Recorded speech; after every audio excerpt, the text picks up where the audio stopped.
pourrait dire que c'est pas complètement anodin pour une personne noire, en tout cas aujourd'hui, d'être policier. Je me souviens de vidéos il y a quelques années où il y avait des personnes noires dans des manifestations qui interpellaient des policiers noirs dans les mêmes manifestations, en gros en les insultant, quoi. Qu'est-ce que tu penses de ça ? Ça n'a pas de sens. Ça veut dire que parce qu'on est noir, on est forcément du côté du protestataire et jamais du côté de celui qui doit limiter l'expression du protestataire. Non, ça n'a pas de sens de penser ça. Moi, je suis évidemment très conscient de l'origine et de la légitimité du lien communautaire pour revendiquer des choses parce qu'il y a un traitement qui nous est commun de par ce trait identitaire-là. Les gens savent peut-être que je fais de la télé, que je suis journaliste, mais je fais aussi de la métaphysique. Et d'un point de vue la métaphysique, de la philosophie qui regarde les choses vraiment avec un super grand angle, c'est contre-productif de faire ça. Estimer que quelqu'un, parce qu'il est noir, ne peut pas être policier, ou parce qu'un noir est journaliste, il devrait parler des trucs de noirs,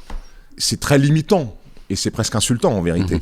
Le fait d'être noir, ça me donne une forme de sensibilité. Et c'est important pour imprégner parfois une rédaction dans laquelle il n'y a pas beaucoup de noirs et qui peut passer à côté de certaines choses. Mais ça ne va pas au-delà de ça. Je ne suis pas un noir journaliste. Je suis un journaliste et je suis noir. Oui.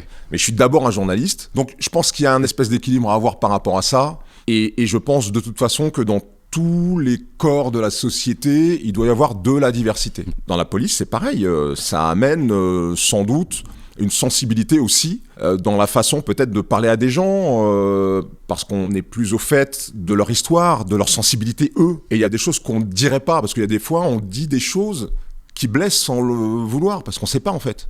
On va dire un mot, on va avoir une attitude. Aux Antilles, il y a des choses qui sont vécues beaucoup plus violemment qu'en France hexagonale. Je prends un exemple comme ça qui me vient, le coup de pied.